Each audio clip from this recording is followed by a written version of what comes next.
El artículo 142 ter trata el delito de desaparición forzada de personas.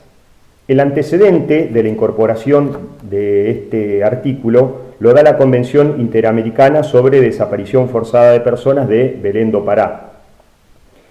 Asimismo, el Estatuto de Roma, que trata los delitos de lesa humanidad, en su artículo 7.2, inciso I, da el concepto de lo que debemos entender por desaparición forzada de personas, concepto este que fue adoptado con algunas particularidades por nuestro Código Penal al momento de tipificar este delito.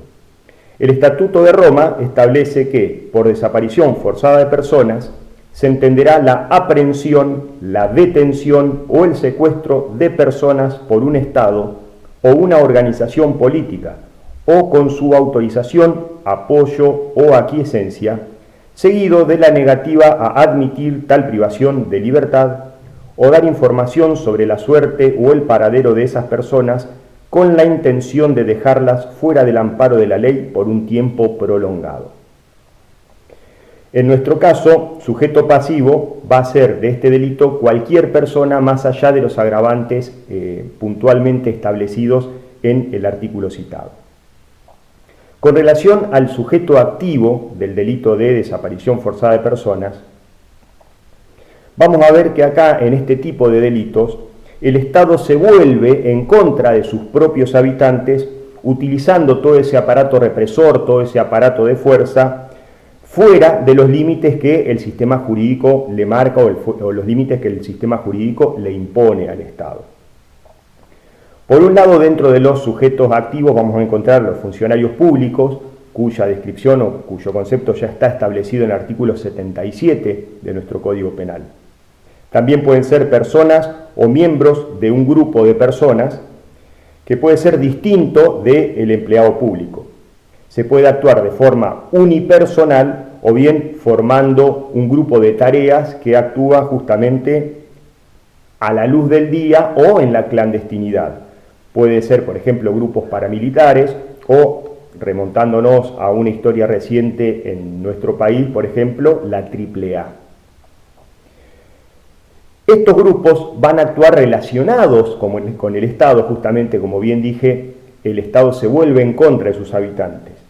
¿Cómo es que estos grupos actúan justamente relacionados con el Estado? Por un lado, con la autorización estatal. Esto es, que el Estado expresamente faculta a estas personas para ejecutar tales hechos.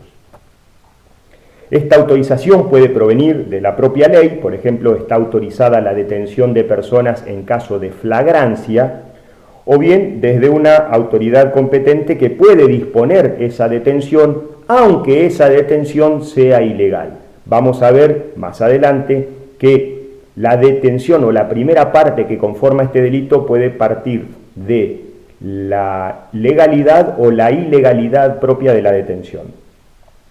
También van a actuar estos grupos con el apoyo del Estado, esto es, cuando se actúa bajo la protección, bajo el auxilio o bajo el favor de algún órgano del Estado.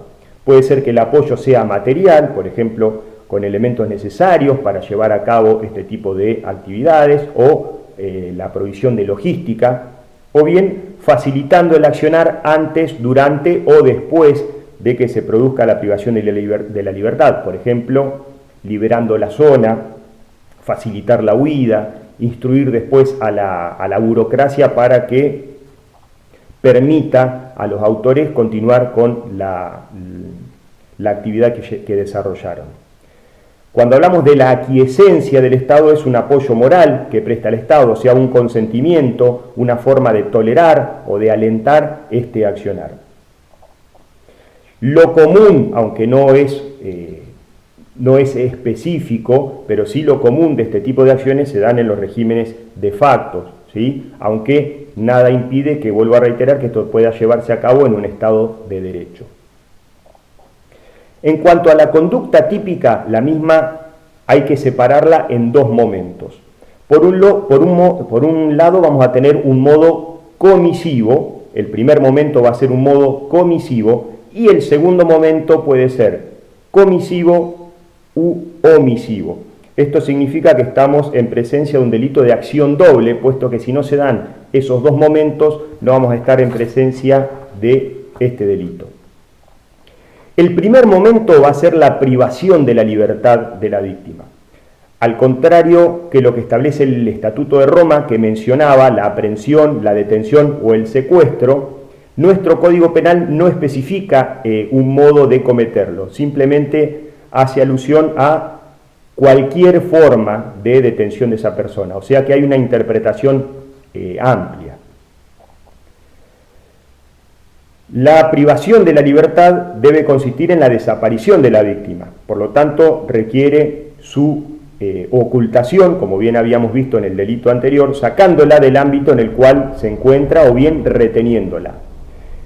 Como también habíamos dicho, esa privación de la libertad no necesariamente tiene que ser ilegítima, tal cual lo que describe el artículo 141 del Código Penal.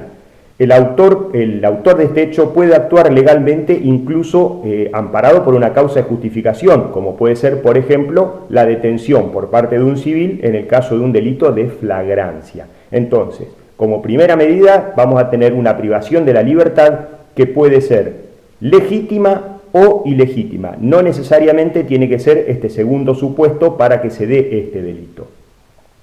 Con respecto al segundo momento en el cual se tiene que configurar este delito, como bien dije, vamos a ver dos formas. Por un lado, una forma omisiva, esto es la de no dar información, la falta de dar información por parte del funcionario público o de quien privó de su libertad a la víctima respecto de esa detención que efectuó. O sea, acá lo que se omite es la acción que sigue al momento de la detención, puesto que la ley impone, por ejemplo, nuestro Código Procesal Penal, que llevada a cabo una detención por parte, por ejemplo, de las fuerzas policiales, deben dar inmediata noticia al fiscal. Entonces, en este caso, la omisión estaría dada justamente en proceder a la detención y no dar inmediata noticia de esa detención al fiscal. Ahí estaría dada entonces la omisión. Y la forma comisiva de este segundo momento implicaría, por un lado, no reconocer a esa detención, o sea, es negar que se haya detenido a esa persona o que se encuentre en calidad de detenida ante un requerimiento formal o informal de quien se esté interesando justamente por la víctima. Y la otra forma de omisión está dada en la negativa a informar el paradero, o sea que acá en este caso solamente se reconoce la detención, pero no se brindan los datos necesarios para poder ubicar a esa persona, por ejemplo, dónde se encuentra, por orden de quién fue detenida y el motivo por el cual se llevó a cabo esa detención. Cabe destacar que al producirse este segundo momento, ahí sí la detención pasa a ser automáticamente ilegítima. O sea, puede haber sido legítima, pero al llevarse a cabo este segundo momento, de manera indefectible, la detención pasa a ser ilegítima. Y lo que se busca con toda esta situación es ocultar a la víctima para que la autoridad competente pueda tomar conocimiento de esa detención y resolver al respecto, o bien evitar que cualquier persona que se interese por la víctima pueda interponer los mecanismos legales pertinentes a los fines de que se averigüe su paradero o bien a los fines de que se procure su libertad. Con relación al tiempo de detención, a diferencia de lo que establece el Estatuto de Roma, que requiere un tiempo prolongado, nuestro código no hace alusión en ningún momento al factor temporal. Lo que acá basta es que la misma se produzca por un tiempo suficiente para que la víctima pueda ser considerada desaparecida por la falta de información de su paradero. Obviamente esto está sujeto a una valoración jurisdiccional. El delito va a tener agravantes y en forma similar a lo que sucede con los artículos que ya vimos con anterioridad, va a estar dada, por un lado, por una indefensión particular de la víctima, en este caso una mujer embarazada o una persona menor de 18 años o un mayor de 70. Y también va a agravar la figura para el caso de que la víctima sea una persona que ha nacido de una mujer embarazada que cursaba una desaparición forzada.